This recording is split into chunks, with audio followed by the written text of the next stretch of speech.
Then आइए आगे हम श्रीमद् भागवतम का मंगलाचरण करते हैं। ओम नमो भगवते वासुदेवाय। ओम नमो भगवते वासुदेवाय।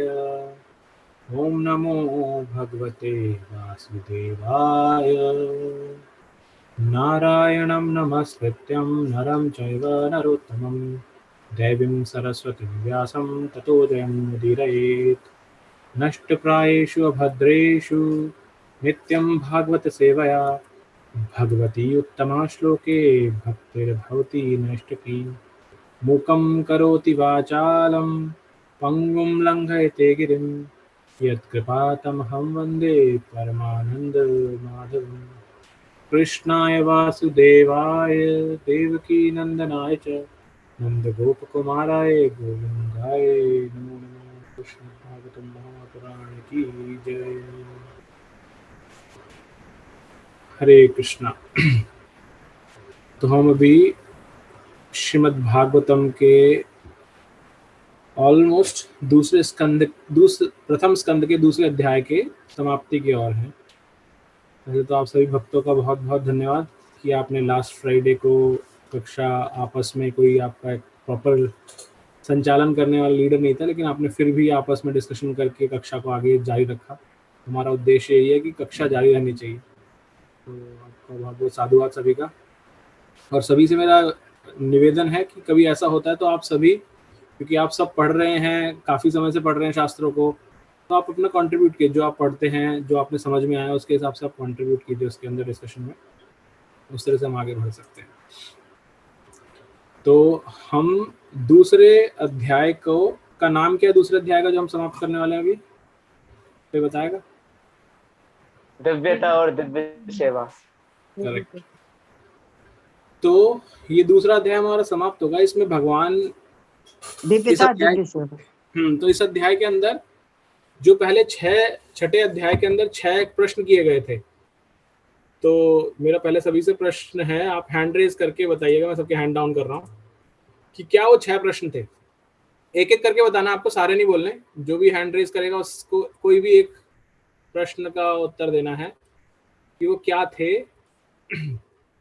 तो 6 प्रश्न थे। तो पहले अभिनव प्रभु जी आप बताइए पहला एक। सबसे पहले शौनक आदि ऋषियों ने सूत गोस्वामी जी से पूछा था कि हमें समस्त जो शास्त्र है उनका सार बताएं, प्रस्तुत करें। हमें जितने भी शास्त्र हैं उनका सार बताएं, सार। एसेंस क्या है सभी शास्त्रों का। ठीक है प्रभु जी। नेक्स्ट विद्या माता जी आप बताइए। हरे कृष्ण। हाँ प्रभु जी, आपका हो गया प्रभु जी। विद्या माता जी से पूछ रहा था। कल्पना माता, विद्या माता जी हाँ बोलिए आप। कृष्ण जी के जाने के बाद धर्म का संचालन किस तरह से होगा? भगवान, ये अंतिम प्रश्न था, माता जी ने पहले बताया, लेकिन हाँ ये 6 प्रश्नों में से एक प्रश्न था, छठा ये था। जो प्रभु जी ने बताया वो दूसरा प्रश्न था, उससे पहले भी एक प्रश्न था। तो धन्यवाद, आप 2 प्रश्नों के आपने बताए यहाँ पर। आगे नेक्स्ट कल्पना माता जी आप बताइए। उन्होंने ये प्रश्न किया था कि जिससे सबका कल्याण हो, सभी जीवों का कल्याण हो, तो उसके विषय में बताइए।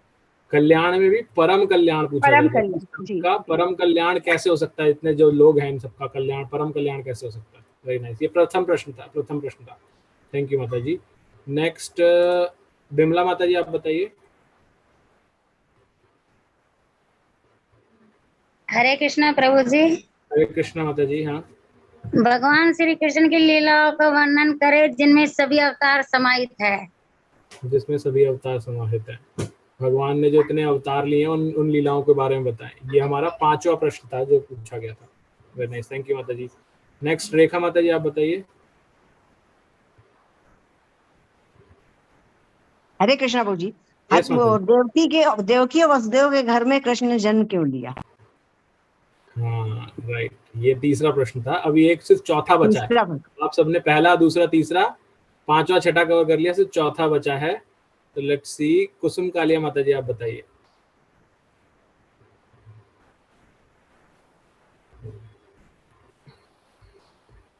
माता जी आप म्यूट है अगर आप बोल रहे हैं तो।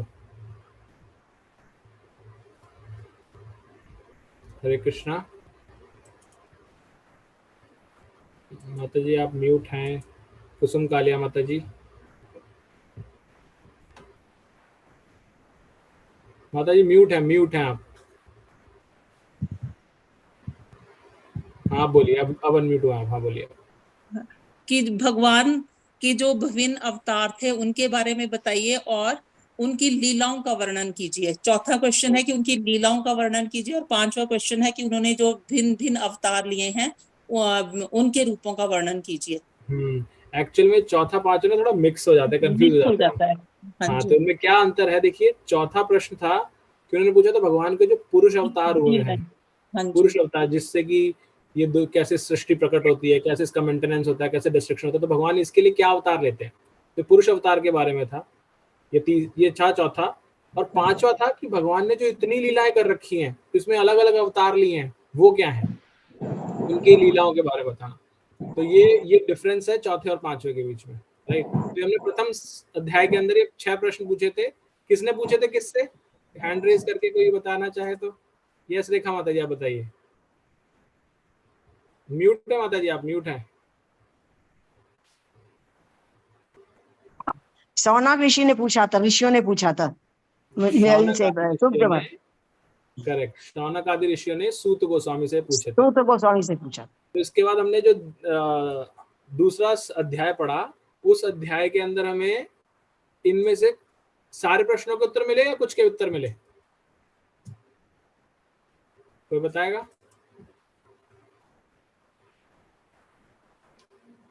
हरे कृष्ण।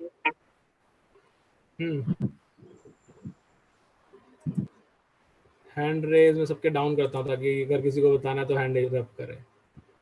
हाँ बिमला माता जी आप बताइए, क्या हमें सारे प्रश्नों के उत्तर मिले या कुछ प्रश्नों के मिले हैं? हरे कृष्णा प्रभु जी। प्रभु जी जो हमने ये जो 4 श्लोक पढ़े हैं एंड में, इनमें हमारे 6 प्रश्नों के उत्तर मिल गए हैं। 6 प्रश्नों के उत्तर मिल गए हमें? नहीं वो ये जो हमने एंड में 4 जो ये पढ़े हैं ना श्लोक, उनमें उत्तर है इनके। करेक्ट। तो हमें पहला, दूसरा, तीसरा, चौथा इनके उत्तर इस अध्याय के अंदर हमें मिलते हैं। हाँ। तो जो पहले दो प्रश्न थे, यानी कि भगवान सबका परम कल्याण कैसा होगा और सभी शास्त्रों का एसेंस क्या है। तो जो हमने श्लोक पढ़े थे, छठा और 7वां श्लोक जो इस अध्याय का हमने पढ़ा था, अगर आप उन श्लोकों को देखेंगे तो उसमें उत्तर हमने तब भी बात किया था कि इनका एसेंस क्या है, और वो था भक्ति के बारे में, कि भक्ति बताया गया है, राइट। वहां पर हमें पहले और दूसरे का उत्तर मिलता है, और फिर उसके बाद भक्ति को ही, क्योंकि भक्ति उत्तर था, तो उसके बाद पूरे अध्याय में अधिकांशतः भक्ति को ही ग्लोरीफाई किया गया, भक्ति का गुणगान किया गया है। भक्ति की एक डेफिनेशन हमने चर्चा की थी, जो हमने कहा था कि ये लाइन हमेशा याद रखनी चाहिए। वो क्या थी, किसी को याद है?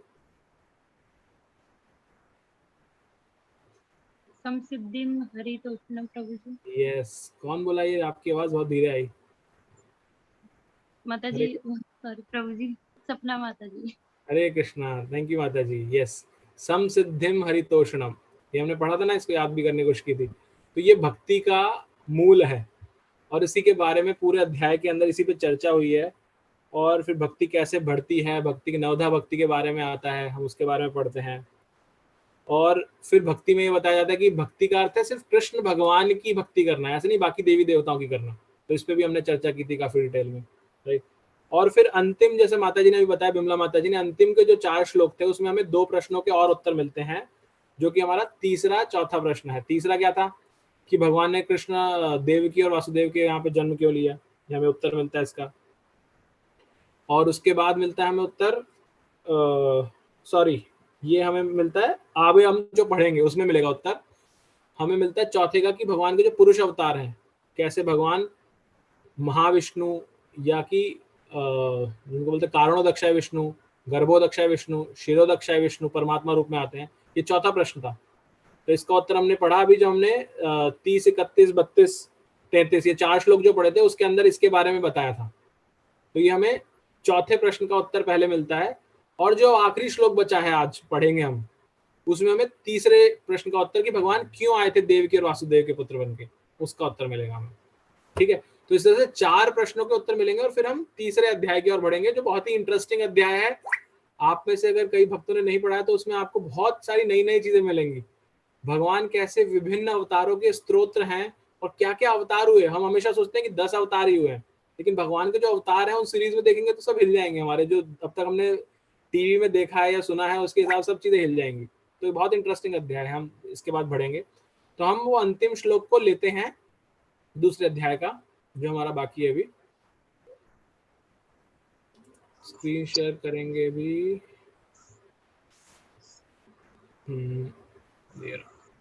करेक्ट। तो आप हैंड रेज कर सकते हैं जो भक्त पढ़ना चाहते हैं।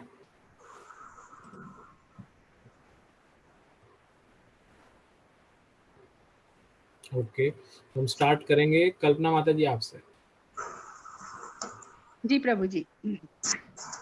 भावयतीश सत्वेन लोकान वैलोक भावनः लीला अवतार अनुरतो नारादेशु।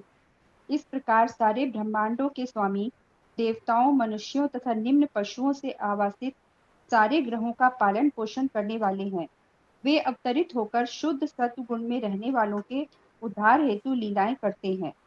तात्पर्य: भौतिक ब्रह्मांड अनगिनत है और प्रत्येक ब्रह्मांड में असंख्य ग्रह हैं, जिनमें विविध गुणों वाले विभिन्न कोटि के जीव निवास करते हैं। भगवान विष्णु इनमें से प्रत्येक लोक में तथा प्रत्येक जीव समूह में अवतरित होते रहते हैं।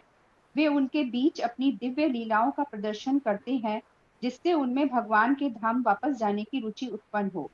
भगवान अपनी मूल दिव्य अवस्था को बदलते नहीं, अपितु देश, काल तथा समाज के अनुसार वे भिन्न भिन्न रूपों में प्रकट होते हैं। कभी वे स्वयं अवतरित होते हैं तो कभी किसी हरे कृष्ण माता जी, रुकिएगा। जी प्रभु जी। हरे कृष्ण प्रभु। नेक्स्ट पंकज बख्शी माता जी, आप पढ़िएगा। हरे कृष्ण। हरे कृष्ण माता जी। कभी वे स्वयं अवतरित होते हैं तो कभी किसी अन्य उपयुक्त जीव को अपना प्रतिनिधि बनाकर उसे शक्ति प्रदान करते हैं, किंतु प्रत्येक दशा में उद्देश्य एक ही रहता है। भगवान चाहते हैं कि दुख उठाने वाला जीव उनके पास अर्थात भगवत धाम वापस आ जाए। सारे जीव जिस सुख के लिए लालायित रहते हैं वे असंख्य ब्रह्मांडों में और भौतिक ग्रहों के किसी भी कोने में कहीं भी प्राप्त नहीं है। जीव जिस शाश्वत सुख की कामना करता है वह केवल श्री भगवान के परम धाम में ही उपलब्ध है, किंतु विस्मरणशील जीव प्रकृति के गुणों के वश में आकर श्री भगवान के परम धाम के विषय में कुछ भी नहीं जानता। अतः भगवान अपने परम धाम का संदेश प्रसारित करने हेतु स्वयं अवतरित होते हैं या ईश पुत्र के रूप में अपने प्रामाणिक प्रतिनिधि को भेजते हैं। ऐसे अवतार या ईश पुत्र भगवत धाम जाने के संदेश का प्रचार प्रसार केवल मानव समाज में ही नहीं करते हैं, बल्कि उनका काम सभी समाजों में, देवताओं में तथा मनुष्यों के अतिरिक्त अन्य जीवों में भी चलता रहता है। इस प्रकार श्रीमद् भागवतम के प्रथम स्कंद के अंतर्गत दिव्यता तथा दिव्य सेवा नामक दूसरे अध्याय के भक्ति वेदांत तात्पर्य पूर्ण हुआ। हरे कृष्णा प्रभु जी। हरे कृष्णा। बोले श्रीमद् भागवतम महापुराण की। हमारे 2 अध्याय पूर्ण होते हैं। तो ये जैसा हमने बताया था, क्या आप सब में से, मैं वापस हैंड डाउन करना, अब इसको पढ़ने के बाद कोई बताएगा कि भगवान का उद्देश्य क्या है देवकी और वासुदेव के पुत्र के रूप में प्रकट होने का? क्योंकि ये श्लोक हमें उसका उत्तर दे रहा है। क्या उद्देश्य है? कोई हैंड रेज करके बताना चाहेगा? Very nice. हाँ ज्योति माता जी, आप बताइए। यहाँ पे श्लोक में बताया गया है कि सदैव सत्व गुण में स्थित रहने वाले लोगों के लिए भगवान अवतरित होते हैं, यानी भक्तों के लिए भगवान आते हैं। वैसे तो मीन्स यहाँ पे प्रभुपाद जी लिखते हैं कि कभी वो दूतों को भेजते हैं, कभी खुद आते हैं, लेकिन विविध लीला करने के लिए, भक्तों को आनंद देने के लिए मेन है, और बाकी भी है जैसे परित्राणाय साधूनां विनाशाय च दुष्कृताम्। हरे कृष्ण। करेक्ट। ओके। और ये तो श्लोक में प्रभुपाद जी तात्पर्य में इसको और ज्यादा एक्सप्लेन करते हैं तो क्या सिर्फ भक्तों के लिए आते हैं भगवान? प्रभुपाद जी क्या बताते तात्पर्य में? जो प्रभु जी जो दुख उठा रहे हैं जीव इस संसार में, उनका उद्धार करने के लिए, उन्हें भगवत धाम वापस ले जाने के लिए भी भगवान आते हैं। ओके, तो उनको भगवत धाम ले जाने के लिए, तो वो भगवत धाम क्यों नहीं जाते अपने आप से? मतलब हम क्यों, और भगवत धाम क्यों जाना चाहते हैं हम यहाँ क्यों खुश नहीं रह सकते? क्योंकि जो आनंद हमें चाहिए वो हमें भगवत धाम वापस जाके ही मिल सकता है। इस ब्रह्मांड में, इस संसार में वो आनंद है ही नहीं। यहाँ प्रभुपाद जी बताते तात्पर्य के अंदर कि इस पूरे ब्रह्मांड में, सृष्टि में आप किसी भी कोने में चले जाइए, इसको ढूंढते हुए इस परमानंद को कहीं नहीं मिलेगा, वो सिर्फ भगवत धाम में। तो हम ये भूल जाते हैं लेकिन कि वो भगवत यहाँ है ही नहीं। तो भगवान हमें याद दिलाने के लिए, हमें बताने के लिए कि हम कहाँ से आए हैं, कैसे हैं। तो जैसे किसी की याददाश्त चली जाती है तो क्या करते हैं, उसको याददाश्त जब चली जाती है उसको याद दिलाने के लिए क्या किया जाता है? कोई बताएगा क्या किया जाता है? हैंड रेज कीजिए जस्ट। जब किसी की मेमोरी चली जाती है तो उसको वापस याद दिलाने के लिए क्या किया जाता है? यस जय प्रकाश प्रभु जी। उसको उसके पुराने वातावरण में ले जाया जाता है, जिससे उसको देख करके कुछ चीजें याद आवे। करेक्ट, हमने मूवीज में भी देखा बहुत ज्यादा है ना, कि उसको पुरानी फोटो दिखाई जाती हैं, तुम्हारी इनसे शादी हुई थी, तुम्हारे बच्चे हैं, तुम यहाँ गए थे, तुमने इस स्कूल में पढ़ाई की थी, ये तुम्हारे फ्रेंड्स हैं। तो क्या करा जाता है, उसको याद किया जाता है। तो ऐसे ही हम सब भूल चुके हैं। हम इस मटीरियल वर्ल्ड में माया के संपर्क में आने से हम अपने एक्चुअल धाम को, अपनी स्थिति को भूल चुके हैं। तो हमारी याददाश्त भी चली गई है, वी लॉस्ट आवर मेमोरी। तो भगवान यहाँ आकर के वही कार्य करते हैं। वो सब जो हम भगवत धाम में भगवान के साथ लीलाएं करते थे, भगवान यहाँ आकर के हमें वो लीलाएं दिखाते हैं, और फिर ताकि हमें याद आ जाए, अरे ये है वो असली सुख जिसको मैं यहाँ भटकता हुआ ढूंढ रहा हूँ। तो मुझे वापस से भगवान के साथ अपना संपर्क स्थापित करना, वापस से वही जाना है। तो भगवान इसीलिए आते हैं, यही उद्देश्य है भगवान का आने का, कि हमारी लॉस्ट मेमोरी वापस आ जाए और हम भगवान के धाम वापस जाना चाहें। तो ये इस श्लोक में हमने पढ़ा। तो प्रभुपाद जी तात्पर्य में बताते हैं, बहुत सारी इंटरेस्टिंग चीजें बताते हैं। पहली चीज तो बताते हैं कि ब्रह्मांड में, पहली चीज तो अनगिनत ब्रह्मांड है, राइट।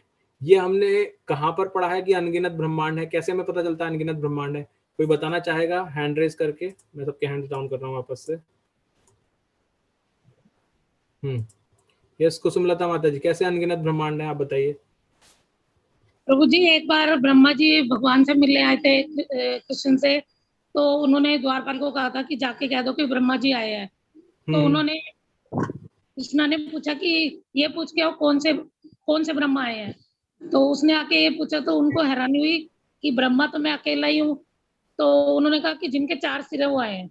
तो फिर वो अंदर जाते हैं तो वहां देखते हैं कि वहां पे जो इतने सारे ब्रह्मा जी हैं कि उनमें 10,000 सिर, 1,000, 100 ऐसे। तब उन्हें पता चला कि भाई ब्रह्मांड तो पता नहीं कितने, और उसमें कितने ब्रह्मा है, मैं अकेला ही नहीं हूँ। करेक्ट, थैंक यू माता जी। ये एक हरे कृष्ण प्रभु जी। एक बार और भी जब कृष्ण भगवान ने मट्टी खा ली थी, माता यशोदा मुंह देखने लगी, तो उन्होंने बहुत ब्रह्मांड देखे और बहुत ब्रह्मांडों में अंदर अंदर जाके सभी जगह देखे। तो वो चकरा गई कि मेरा इतना छोटा लल्ला ऐसे कैसे है। तो उस समय भी यही था। करेक्ट। तो ये भी एक और एग्जांपल है। इसके अलावा और भी हमने पढ़ा है एक जगह असंख्य ब्रह्मांडों के बारे में। यस रेखा माता जी, आप बताइए। जब विश्व रूप दिखाया था, गीता में जब पढ़ा था, विश्व रूप दिखाया था भगवान ने, बता था। ओके, और भागवतम में ही अभी हमने पिछले कुछ श्लोकों में पढ़ा है इसके बारे में। कहाँ पढ़ा है?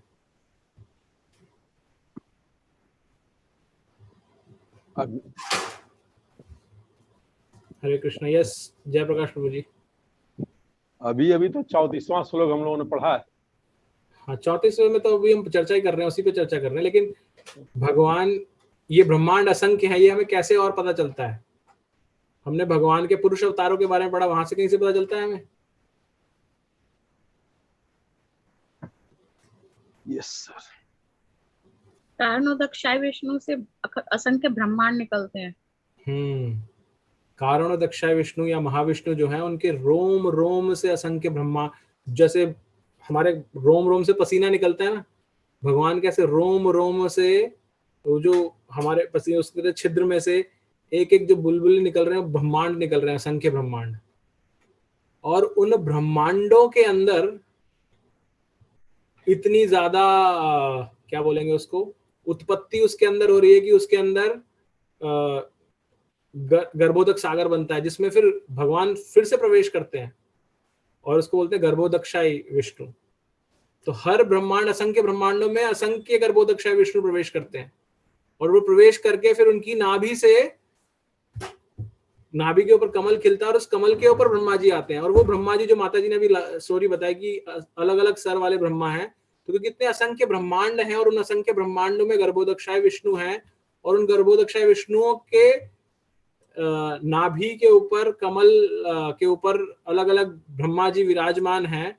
तो ये हमें वहां से पता चलता है कि कैसे वो ब्रह्मा जी क्या कर रहे हैं वहां पर, और इतने अलग अलग मुख वाले। और वो जो ब्रह्मा जी की जो कमल की जो नाल है, उसमें ही 14 भुवन है। तो जैसे मैं उस दिन प्रभु जी से चेक किया था, ये पृथ्वी लोक जिसे हम समझते हैं, ये एक नहीं है, ऐसे असंख्य ब्रह्मांडों में असंख्य पृथ्वियां हैं। जो पृथ्वी देवी हैं, जो सुरभि गाय बनकर के भगवान के पास जाती हैं, जब दशम स्कंद हम पढ़ेंगे, वो उन सभी ब्रह्मांडों की पृथ्वी को रिप्रेजेंट कर रही हैं। लेकिन इतनी सारी अलग अलग भूलोक हैं, तो ये बहुत ही हमारी कल्पना से बहुत परे हैं। ये सारी चीजें हम इमेजिन नहीं कर सकते, ऐसा है सारा कुछ, राइट। तो प्रभुपाद जी पहली लाइन में इसके बारे में बताते हैं हमें। फिर आगे हम पढ़ते हैं, प्रभुपाद जी बताते हैं कि इन असंख्य ब्रह्मांडों में असंख्य ग्रह भी हैं, राइट। तो जो हम देख रहे हैं कि अभी हमने सूर्य की ओर फेंका, एक सैटेलाइट कुछ भेजा या उधर भेजा चंद्रमा की ओर, ये क्या है, ये एक छोटा सा भाग है पूरे इस ब्रह्मांड के भी छोटा सा पार्ट है, उसका भी गैलेक्सी से हम बोलते हैं, उसका छोटा सा पार्ट है। और इन सभी ब्रह्मांड और ग्रहों के अंदर, असंख्य ग्रहों में अलग अलग जीव रहते हैं। जो 84 लाख योनियां हैं, उसमें अलग अलग जीव रहते हैं।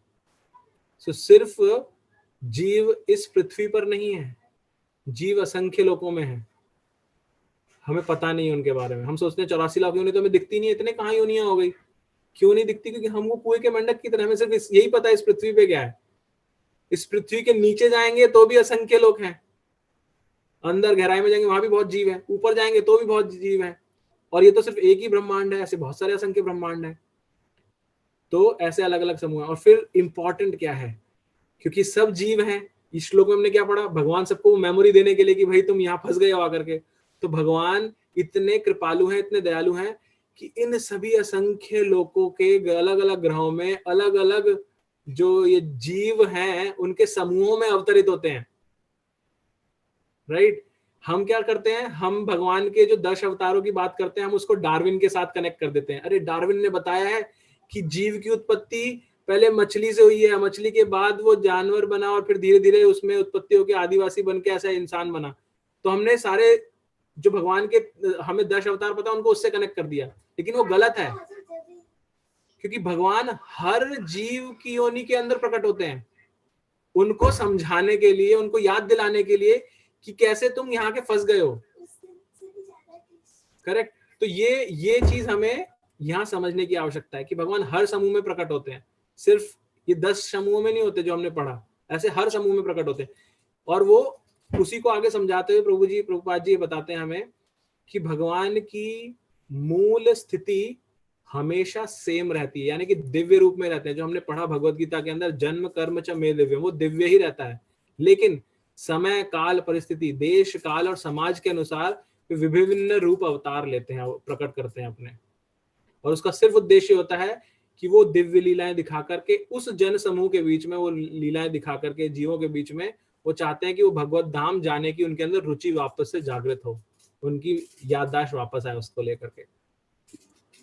एंड फिर उसको प्रभुपाद जी समझाते हुए बताते हैं कि ऐसा करने के लिए भगवान या तो स्वयं भी आ सकते हैं, और भगवान किसी और को भी अपनी शक्ति प्रदान कर सकते हैं, अपना प्रतिनिधि बना करके, अनेबल्ड जो बोलते हैं इसको, कि उनको पावर दे दी। जैसे हमारे यहाँ पे पावर ऑफ अटॉर्नी होती है ना, पावर ऑफ अटॉर्नी का क्या मतलब है, मैं कहीं नहीं जा सकता लेकिन मैंने किसी को अपनी पावर दे दी, राइट। इसी तरह से वो कहाँ से आया कॉन्सेप्ट, ये भगवान से ही आया कॉन्सेप्ट, कि भगवान जीवों को ऐसी शक्ति देते हैं, उनको बोलते हैं शक्त्यावेश अवतार। तो जैसे हम समाज के अंदर जानते हैं जीसस क्राइस्ट आए, वो क्या करा उन्होंने आकर के, उन्होंने भगवान का ही तो मैसेज दिया सब जगह, तो भगवान ने उनको शक्ति प्रदान की कि जाओ सब जगह जाके बताओ। लेकिन आज ही मैं प्रभुपाद जी के लेक्चर सुन रहा था, प्रभुपाद जी बोलते हैं और इवन कोर्ट में भी था कि जब भी कोई व्यक्ति कृष्ण भावनामृत में बढ़ेगा आगे तो उसका परीक्षा माया बहुत बुरी तरह से लेती है। जितने भी आसुरी व्यक्ति वाले लोग होते हैं वो बहुत कष्ट देते हैं उस व्यक्ति को, और वो एग्जाम्पल जीसस क्राइस्ट का देते हैं उसके अंदर कि जीसस क्राइस्ट भी जैसे ही कृष्ण कॉन्शियसनेस या गॉड कॉन्शियसनेस को फैलाने लगे तो आसुरी लोग जो नेगेटिव प्रवृत्ति के लोग थे वो आके खड़े हो गए और उन्होंने उनको भी ऐसी स्थिति में डाल दिया कि वो इस धरातल से वापस गए, जबकि सबका अच्छा चाहते हुए। तो ये सब क्या कर रहे हैं कि इन सब का अवतारों का उद्देश्य यही है कि जितने भी भगवान चाहते हैं कि जितने जीव दुख उठा रहे हैं ये यहाँ दुख में ना रहें, मेरे पास भगवत धाम वापस आ जाए। और क्योंकि जो परमानेंट शाश्वत सुख जो है वो सिर्फ भगवत धाम के अंदर है, और भगवान इसी संदेश को प्रसारित करने के लिए अलग अलग रूप और अवतारों में प्रकट होते हैं या अपने प्रमाणिक प्रतिनिधि को बनाकर किसी को भेजते हैं। तो ये इस 34 श्लोक के अंदर हमने समझा, प्रभुपाद जी ने तात्पर्य बताया, और जिससे हमें एटलीस्ट जो थर्ड क्वेश्चन था कि भगवान क्यों देवकी और वासुदेव के पुत्र बन के प्रकट हुए, उसका उत्तर हमें मिलता है। किसी को कुछ ऐड करना है इसमें या कोई जिज्ञासा किसी की? हरे कृष्णा। यस, हरे कृष्णा माता जी। अभी जो आपने क्वेश्चन पूछा ना कि ब्रह्मांड असंख्य है, इसका मीन्स माता जी ने बताया वो एकदम सही है। और वो मैंने ब्रह्म संहिता अभी निकाली थी PDF, तो उसमें 12, 13, 14, 15 हम 29 से चालू करते हैं ना ब्रह्म संहिता जो श्लोक बोलते हैं। 12, 13, 14, 15 में सब मीन्स श्लोकों में आया है कि असंख्य ब्रह्मांडों की उत्पत्ति कैसे होती है। वही जो हम महाविष्णु, गर्भोदक, वैशाय विष्णु, ये सब श्लोकों में मीन्स ब्रह्मा जी उसको पुष्टि देते हैं, और ब्रह्मा जी देते तो प्रथम जीव है और हम सब उनके बाद में आए हुए जीव है, तो उनकी बहुत हमें पूर्ण पुष्टि मिलती है ना ब्रह्मा जी अगर बोले तो। Correct correct. थैंक यू माता जी ऐड करने के लिए। ओके, और किसी को कुछ ऐड करना है, कोई जिज्ञासा? हरे कृष्णा। यस प्रभु जी, हरे कृष्णा। मैंने आपने जैसे बताया था ना, अभी प्रभुपाद जी के लेक्चर में मैंने सुना था, वो बोल रहे थे the moment you become Krishna conscious the whole world become your enemy. मतलब जिस क्षण पे आप भगवान की भक्ति करना शुरुआत भी करेंगे ना, पूरा संसार आपका दुश्मन बन जाएगा। yes. तो ये मैंने सुना था प्रभुपाद जी के लेक्चर। करेक्ट।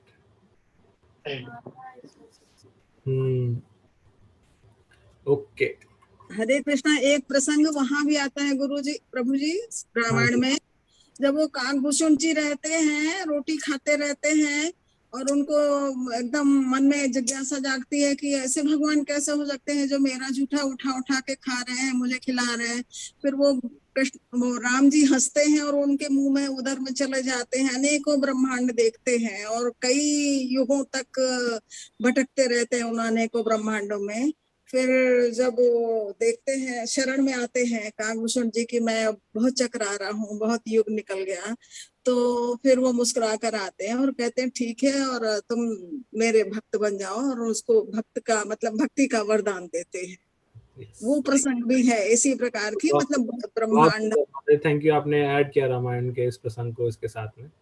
थैंक यू, बहुत अच्छा। Hare Krishna, Hare Krishna. Thank you. Okay Prabhu ji, ये वाला प्रसंग एक बार और बताएं, वो समझ कम आया है, पूरा बताएं दोबारा। माता जी रिपीट प्लीज।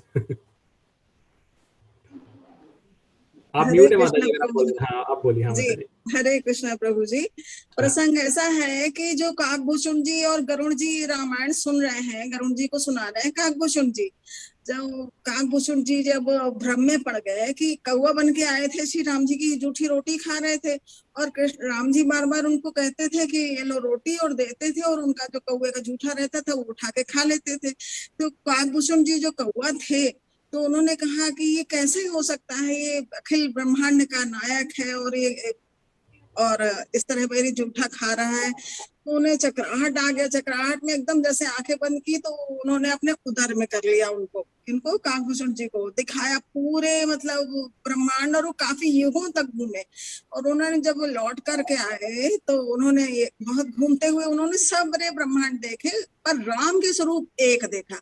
बाकी माता कौशल्या, दशरथ, महल, अयोध्या सब अलग अलग थे, लेकिन राम का स्वरूप एक ही था। फिर जब उन्होंने देखा कि ये हमारी शरणागत आ गया, इसको समझ में आ गया कि हाँ मैं मतलब परब्रह्म परमेश्वर हूँ।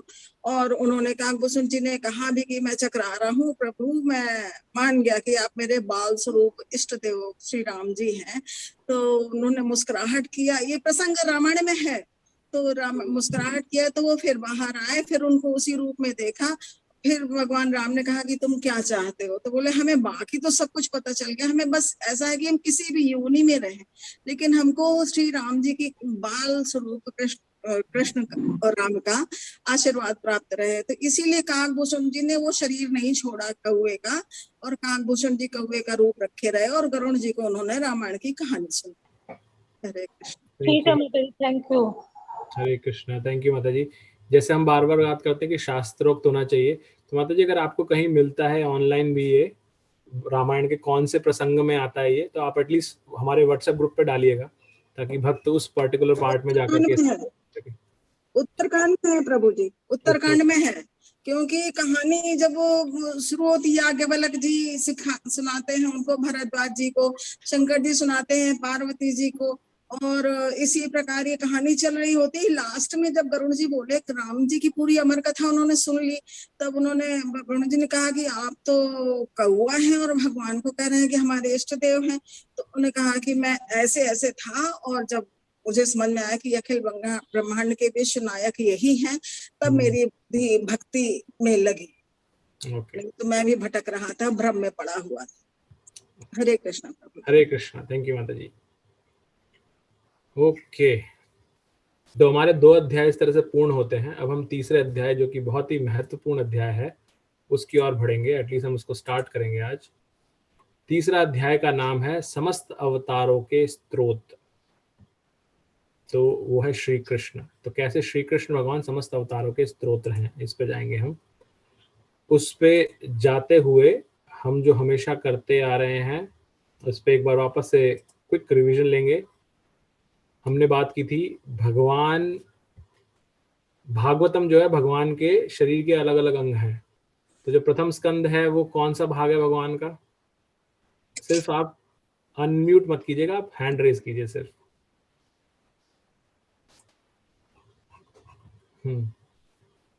ओके, रेखा माता जी आप बताइए। म्यूट है माता जी, आप म्यूट हैं।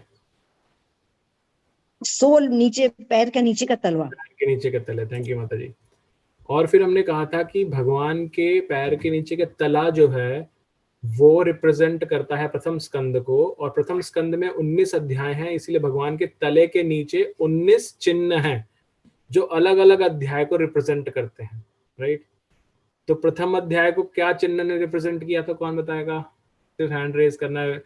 शकुंतला गौर माता जी आप बताइए। फिश, मछली, मत्स्य वो रिप्रेजेंट करती है, राइट।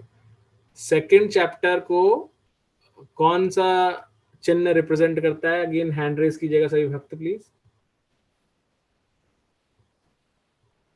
ओके, यस, अमिता माता जी आप बताइए।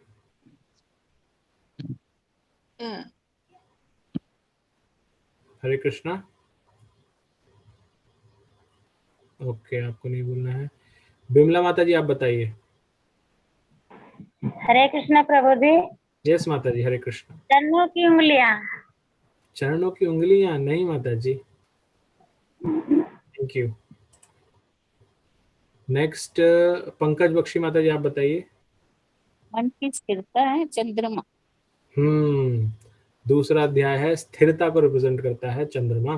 जो स्थिरता नहीं बोलेंगे, सॉरी, जो चंचलता है उसको रिप्रेजेंट करता है चंद्रमा, और वो यहाँ दिखा रहा है हमारा सेकंड चैप्टर के रिप्रेजेंटेशन को दिखाता है। इसके साथ हम बढ़ते हैं तीसरे अध्याय की ओर, और वो क्या रिप्रेजेंट करता है, एक बार हम इसको देख लेते हैं एक बार। ये मैं दोबारा से आपको वापस से चरण के चिन्ह दिखा रहा हूँ, आपको स्क्रीन पे दिखेंगे। आपको दिख रहे हैं, कंफर्म कीजिएगा। जी प्रभु जी दिख। ओके, तो प्रथम अध्याय क्या है, ये पूरा प्रथम स्कंद है, भगवान के चरण तल, और उन पे ये 19 चिन्ह है। प्रथम अध्याय हुआ मत्स्य, दूसरा हुआ ये चंद्र, तीसरा अध्याय है ये ट्रायंगल, त्रिकोण। त्रिकोण क्यों है, आपने अलग अलग ज्योमेट्रिकल शेप देखी होंगी।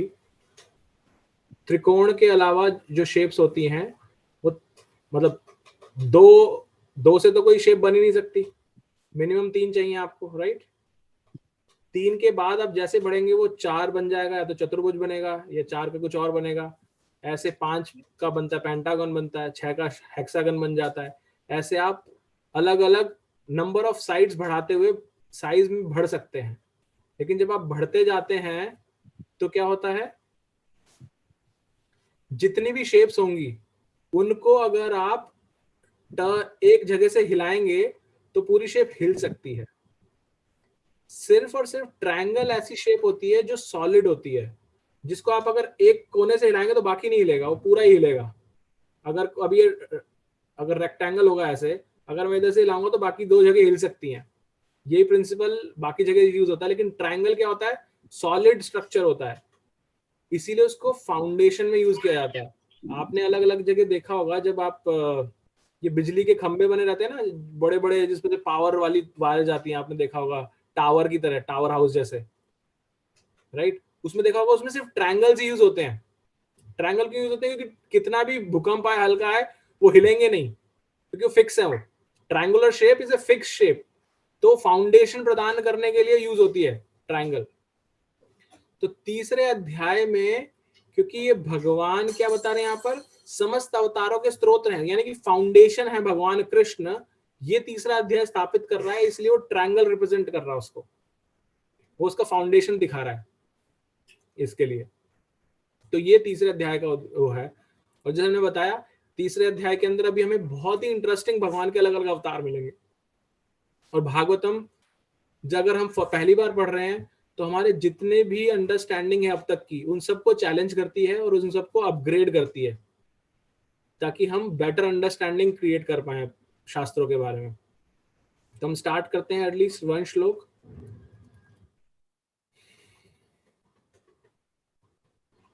ओके, इसको पढ़ने के लिए आप हैंड रेज कर सकते हैं। अभी पढ़ने के लिए कुसुम लता माता जी आप पढ़िएगा। हरे कृष्ण प्रभु जी। अध्याय 3, समस्त अवतारों के स्रोत कृष्ण। जग्रहे पौरुषम रूपम भगवान महद आदिभि संभूतम षोडश कलाम आदौ लोक श्री श्याम। सूत जी ने कहा, सृष्टि के प्रारंभ में भगवान ने सर्वप्रथम विराट पुरुष अवतार के रूप में अपना विस्तार किया और भौतिक सृजन के लिए सारी सामग्री प्रकट की। इस प्रकार सर्वप्रथम भौतिक क्रिया के 16 तत्व उत्पन्न हुए। यह सब भौतिक ब्रह्मांड को उत्पन्न करने के लिए किया गया। हरे कृष्ण माता जी, रुकिएगा। ओके, नेक्स्ट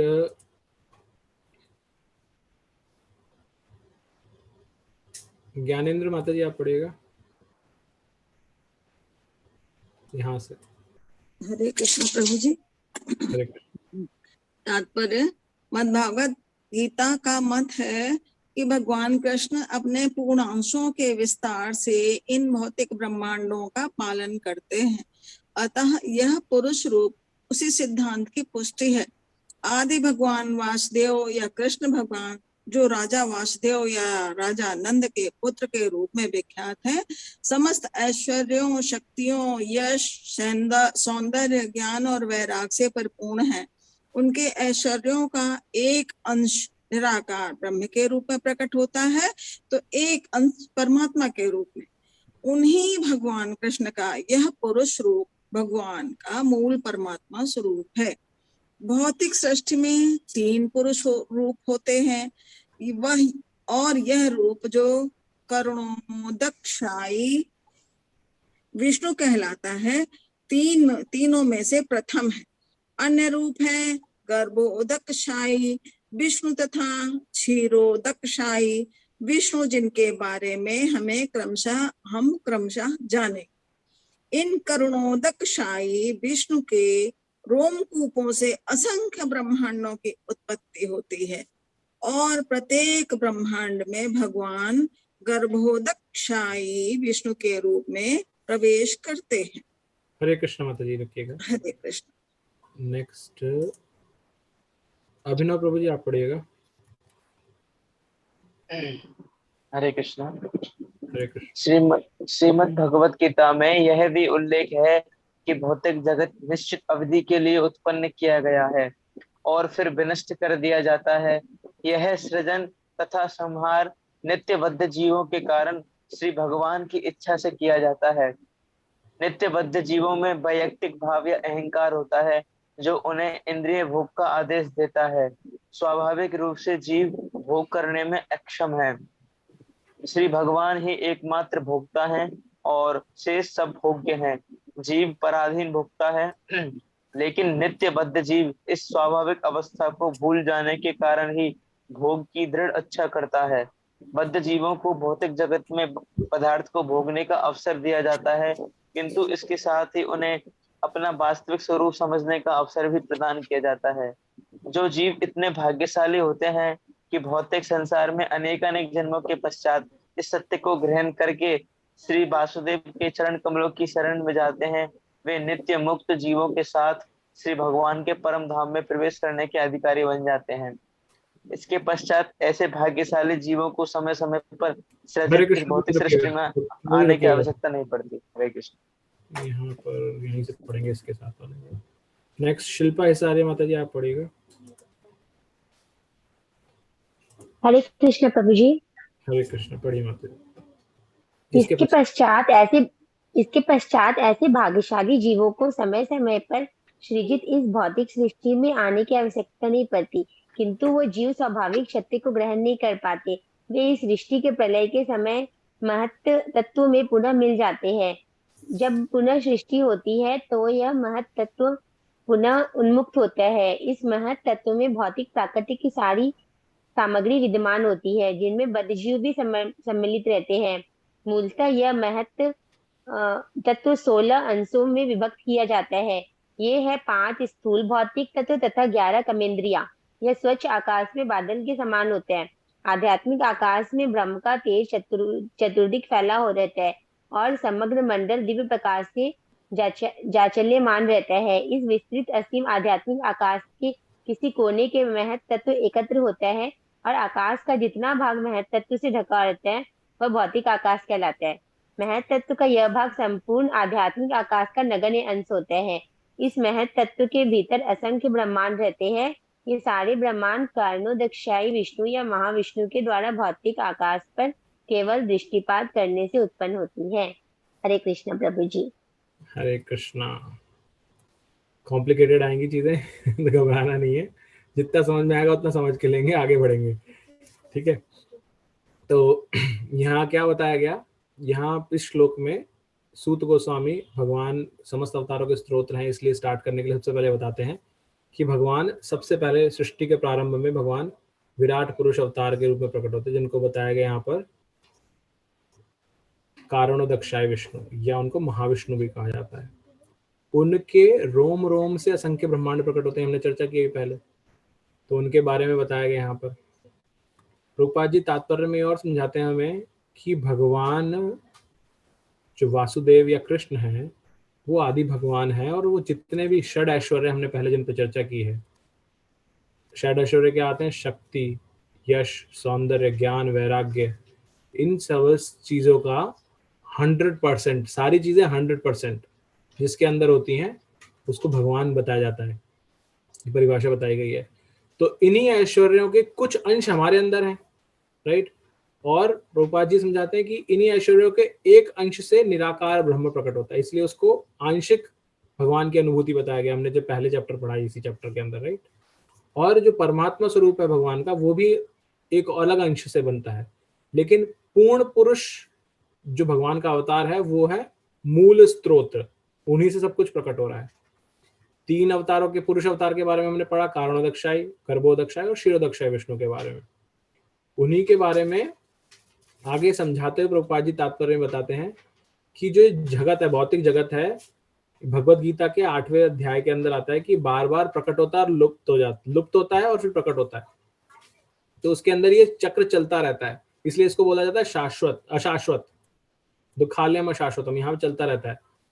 तो उसको समझाने के लिए, एक लेवल डिटेल में जाने के लिए प्रभुपाद जी ये बताते हैं हमें कि पहली चीज तो भोक्ता सिर्फ भगवान है। हम यहाँ कष्ट भोग रहे हैं, यहाँ कष्ट भोगते भोगते हमें कभी ये रियलाइज होता है कि भगवान परम भोक्ता है, और ऐसे जीव जिनको पता चलता है वो भगवान के परम धाम वापस चले जाते हैं। लेकिन जो नहीं जा पाते, जो ऐसे भाग्यशाली नहीं है, उनका क्या होता है, वो इस भौतिक सृष्टि के अंदर पुनरपि जननम पुनरपि मरणम, उसी सृष्टि के अंदर बार बार घूमते रहते हैं, भटकते रहते हैं। और ये सृष्टि भी भटकते ऐसे घूमती रहती है। और इस सृष्टि का कैसे होता है, उसमें एक इंपॉर्टेंट कॉन्सेप्ट आता है जिसको बोला गया है महत तत्व। महत तत्व इंपॉर्टेंट है क्योंकि जब सृष्टि की प्रलय होती है उस समय सब चीजें इस महत तत्व में मिल जाती हैं और इसमें ही रहती हैं, और जब वापस से प्रलय खत्म होती है तो वापस उसी से प्रकट होती हैं। तो महत तत्व क्या है, यहाँ पर जो भी हमें भौतिक जगत को प्रकट करने के लिए हमें सामग्री चाहिए, यानी कि यहाँ बताया गया 16 अंश इसके अंदर। यहाँ जो हमने श्लोक का मीनिंग था उसमें बताया, इस प्रकार सर्वप्रथम भौतिक क्रिया के 16 तत्व उत्पन्न किए। तो ये 16 तत्व क्या हैं, ये यहाँ बताया गया, प्रभुपाद जी ने हमें इसको समझाते हुए बताया कि 16 तत्व हैं। 5 तो हमारे क्या हैं, जो हमारी आकाश, जो स्थूल शरीर के लिए जरूरी है, हमारी 5 भौतिक तत्व, आकाश, वायु, अग्नि, जल, पृथ्वी, ये 5 चीजें हैं, राइट। तो इन 5 चीजें तो फंडामेंटल हैं। उन 5 चीजों के साथ में हमारी 11 कर्मेंद्रियां जोड़ी गई, यानी कि 5 ज्ञानेंद्रिय और 5 ज्ञानेंद्रिय और एक मन, ये 11 चीजें मिलकर के और 5 वो जो हमने बात की, ये 16 तत्व मिलते हैं। तो ये 16 तत्व मिलकर के हमारे जो अगली क्या बोलते हैं उसको, अगला जन्म होने वाला है इस प्रलय के बाद में, उसकी क्रिएशन करते हैं। ये सब महत्त्व के अंदर आते हैं। अगेन अभी कॉम्प्लिकेटेड है, गहराई में नहीं जाना हमें, इसमें मत घूमिएगा क्या है, बस इतना समझ लिए महत्त्व नाम की कोई चीज होती है जो कि क्रिएशन प्रलय के टाइम पे यूज होती है। सिर्फ नाम भी याद रहेगा तो अभी सफिशिएंट है। हम जब आगे जाएंगे तीसरे स्कंद में पढ़ेंगे तो थोड़ा और डिटेल में आएगा और कॉम्प्लिकेटेड होगा, इसलिए हमें अभी उसकी गहराई में नहीं जाना है। बस यहाँ यही बताया गया है। और ये बताया गया कि जो आकाश, प्रभु जी 16 तत्व फिर से एक बार बता दें कृपया। 16 तत्व माता जी, आपकी आवाज। ओके। 5 तत्व तो आप सब जानते हैं, भौतिक स्थूल शरीर जिससे बनता है। भौतिक तत्व क्या है वो 5, पृथ्वी, जल, अग्नि, वायु और आकाश, राइट। ये 5 तो हो गए। 5 के बाद में हमारी 5 ज्ञानेंद्रियां। ज्ञानेंद्रियां क्या क्या है हमारी, हम ये श्रवण करते हैं, मतलब ears, eyes, nose, right, touch, ये इस तरह से टंग। तो ये हमारी क्या हो जाती है, 5 ज्ञानेंद्रिय से हमें ज्ञान प्राप्त होता है क्या चल रहा है। और 5 कर्मेंद्रियां होती हैं जो इनको एक्शन में कन्वर्ट करती हैं, हैंड्स, लेग्स, हमारे जो प्राइवेट ऑर्गन्स। तो ये इस तरह से 5 वो बनते हैं। और एक होता है इन सबके साथ में मन। तो ये 11 + 5 16, इस तरह से 16 का कॉन्स्टिट्यूट करते हैं। फिर यहाँ बताया गया कि आध्यात्मिक आकाश जो है बहुत ही विशाल है, उसको हम इमेजिन नहीं कर सकते, इतना विशाल है। और उसको समझने के लिए कि उस इतने विशाल आकाश के कोने में, मतलब हम जो नॉर्मल देखते हैं आकाश, वो कितना बड़ा है, उस बड़े में कहीं कोई एक बादल का छोटा सा कोना दिखता है, वो पता ही नहीं, एक जगह दिखता है लेकिन बाकी दुनिया में नहीं दिख रहा है वो, राइट। इसी तरह से इमेजिन करिए ये आध्यात्मिक आकाश इतना बड़ा है, उस आध्यात्मिक आकाश के एक कोने में महत्त्व रहता है, और वहां पर जितना आकाश का भाग उस महत्त्व से ढका रहता है वो ये आकाश है जो हमें दिख रहा है। तो जो हमें अनलिमिटेड आकाश दिख रहा है वो एक छोटा सा भाग है एक्चुअल स्पिरिचुअल स्काई का, आध्यात्मिक आकाश का। और वो क्यों है, क्योंकि वो महत्त्व के द्वारा ढका हुआ है। तो इसलिए इसको बताया गया कि पूर्ण जो आध्यात्मिक आकाश है उसका तो ये बिल्कुल 0.001% पार्ट है। तो इससे हमें समझ में आता है कि हमारी स्थिति कितनी नगण्य है, बिल्कुल छोटी सी है, राइट। तो हमें, और क्या होता है जब भगवान इस भौतिक आकाश में दृष्टिपात करते हैं, अपनी दृष्टि से देखते हैं, क्योंकि इसमें मटी कॉन्स्टिट्यूएंट्स तो ऑलरेडी है, 16 तत्व हैं, लेकिन भगवान की दृष्टि से वहां पर उत्पत्ति होती है, जीवों की उत्पत्ति होती है, वापस से प्रकट होने शुरू हो जाते हैं उसी के अंदर, राइट। तो ये शॉर्ट में प्रभुपाद जी ने यहाँ समझाया हमें। Again as I said, complicated है, कंफ्यूज नहीं होना, हमें डिटेलिंग में नहीं जाना है, ये ऐसे क्यों हो रहा है, ये क्या होता है, उसके बाद क्या होता है, क्योंकि अभी बताया नहीं है प्रभुपाद जी ने। अगेन मैं भी एक्सपर्ट नहीं हूँ, मैंने भी नहीं पढ़ा ज्यादा डिटेल में, लेकिन हम आगे पढ़ेंगे तब हमें समझ में आएगा। लेकिन अभी जो इस तात्पर्य में आया, मैंने सिर्फ आपको उतना ही बताया उसके बारे में। हरे कृष्ण प्रभु जी। यस माता जी। प्रभु जी, हमने तो ये पढ़ा था कि जब प्रलय होती है तो सब कुछ जो महाविष्णु होते हैं उनके अंदर चला जाता है सुप्त अवस्था में, और फिर जब वो सृष्टि करना चाहते हैं तो वो सब प्रकट हो जाता है। तो ये नई चीज है बिल्कुल, ये महत्व क्या? ये महत्व तो लेकिन भगवान से ही प्रकट हो रहा है ना, ये भी वही है ना। नहीं तो हम इस महत्व को विष्णु ही मान सकते हैं ना, उन्हीं का पार्ट है, क्योंकि सब सोर्स तो भगवान ही है ना। वो कारणोदक्षाय विष्णु से ही सब प्रकट हो रहा है, सब चीजें उन्हीं से प्रकट हो रहा है। ये भी उसके अंदर कहीं ना कहीं तो मतलब ये एक लेवल और डीप है उससे, जहाँ पे बताया गया वहां पर कैसे अलग चीजें रहती है और कैसे आगे की प्राकट्य होता है आगे जीवों का। मुझे बहुत मुश्किल है ये, थोड़ा धीरे धीरे समझाना। हाँ, इसीलिए मैं बोल रहा हूँ, सिर्फ इतना ध्यान रखिए, महत्त्व नाम की एक चीज है, इतना ही ध्यान रखिए। महत्त्व ना समझ नहीं आया कि आकाश में छोटे से कोने में रहता है, कैसे रहता है। भूल जाइए उसको, अभी ध्यान मत दीजिए इसके ऊपर, अदरवाइज और कंफ्यूज होंगे हम। इसको पढ़ के देखिएगा एक बार दोबारा से तात्पर्य को। जब मैंने सारी भागवतम पढ़ी थी तो ये तीसरा चैप्टर पढ़ा ही नहीं था, क्योंकि समझ ही नहीं आया था।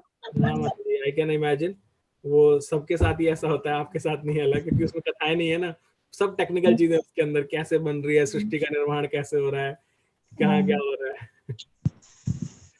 ओके, ठीक है, थैंक यू माता जी। और किसी कुछ प्रश्न, कुछ ऐड करना है?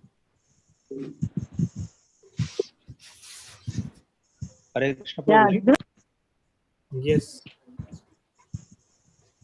हरे कृष्णा। हाँ प्रभु जी। जय श्री कृष्ण। जय श्री कृष्ण। यस, ये महत्त्व को हम ऐसे समझ सकते हैं ना प्रभु जी, जैसे हम यहाँ इस अपने मटेरियल वर्ल्ड में जैसे बिल्डिंग मटेरियल को समझते हैं, कि जिस तरह से हमारा जो निर्माण होता है बिल्डिंग्स का, रोड्स का, जो भी धरती से ही सब कुछ निकलता है जिससे हमारा किसी भी तरह का निर्माण होता है। तो इस महत्त्व को भी हम एक तरह से, जिससे सारा भौतिक जगत फिर निर्माण होता है, असंख्य ब्रह्मांड निर्माण होता है, तो ये उस इन ब्रह्मांडों का एक तरह से मटेरियल ही समझ सकते हैं ना, कि इसी मटेरियल से ब्रह्मांड बनते हैं। हाँ प्रभु जी, मतलब मेरा सजेशन ये है कि अलग से कुछ नई इमेजिनेशन ना क्रिएट करें उसके अंदर। जितना प्रभुपाद जी तात्पर्य बता रहे हैं उतने से ही समझ के चलें। अगर आपको अकेले इससे समझने में आसानी होती तो आप ऐसा कर सकते हैं, लेकिन उससे हम और डाइल्यूट ना करें, अदरवाइज ना और कॉम्प्लेक्स हो जाएगा ये। Right, thank you. ठीक है प्रभु जी। ओके प्रभु जी, अभी मेरा मन परा और अपरा शक्ति को क्लियर नहीं कर पाया है, तो मैं वही सोच रही हूँ कि मेरा अभी पिछला क्लियर नहीं है, तो आगे कैसे समझूं। छोड़ते जाऊंगी तो ऐसा लगता है कुछ नहीं पकड़ पाऊंगी। माता जी, इसीलिए बोला जाता है कि अब हमें थोड़ा सा एहसास होगा कि जब आप पता नहीं कौन थे प्रभु जी, मुझे ध्यान नहीं उनका नाम, उन्होंने पूछा था कि प्रभुपाद जी ने ऐसा बताया, Bhagavad Gita is like a bachelor degree normal, और जो भागवतम है वो पोस्ट ग्रेजुएशन है, और जो चैतन्य चरितामृत है वो पीएचडी है। तो प्रभु जी को मुझे नाम ध्यान नहीं, उनको ये अच्छा नहीं लगा था कि चैतन्य चरितामृत पोस्ट ग्रेजुएशन कैसे हो सकती है, भागवतम से ऊपर कैसे हो सकती है। तो जब उसको घुसेंगे, पढ़ेंगे, तो हमें कॉम्प्लिकेशन समझ में आएगी। कि अभी सिर्फ भागवतम में घुसे हैं तो हमें पता चल रहा है ग्रेजुएशन से और मास्टर्स में कितना फर्क आ जाता है, कि टेक्निकल चीजें बढ़ जाती हैं। बट एनीवेज, सिर्फ हमारे जो शिक्षा गुरु हैं वो बताते हैं कि सिर्फ शास्त्रों को पढ़िए जितना भगवान ने, क्योंकि सब ज्ञान तो भगवान देते हैं। भगवान बोलते हैं ज्ञान दीपेन भासोता, मैं ज्ञान दीप जगाता हूँ आपके अंदर। तो जितना समझ में आया उतना समझिए, आगे बढ़िए, मतलब उस पर अटकिए मत। ऐसा मत सोचिए जैसे आप बोल रहे ना कि अरे मुझे परा नहीं समझ में आया। भगवान अपने आप एक दिन वो ज्ञान अपने अंदर जागृत कर देंगे। बॉटम लाइन क्या है, क्या बॉटम लाइन है, कौन बताएगा इन सबको पढ़ने का? भगवान को प्रसन्न करना प्रभु जी। यस, सम सिद्धि हरितोषणम, ये सब बॉटम लाइन है।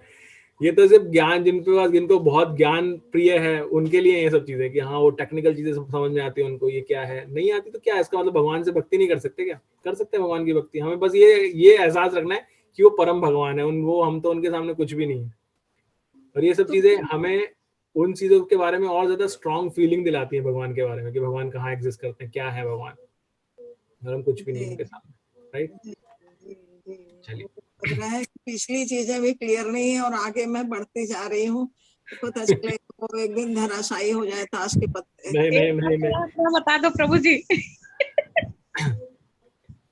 ओके, परा कौन है, रपरा कौन है, इतने एक चीज बता दो बस। परा okay, let me just ask here. मैं सबके हैंड्स डाउन करता हूँ, कौन बताएगा हैंड रेज करके परा और अपरा का डिफरेंस?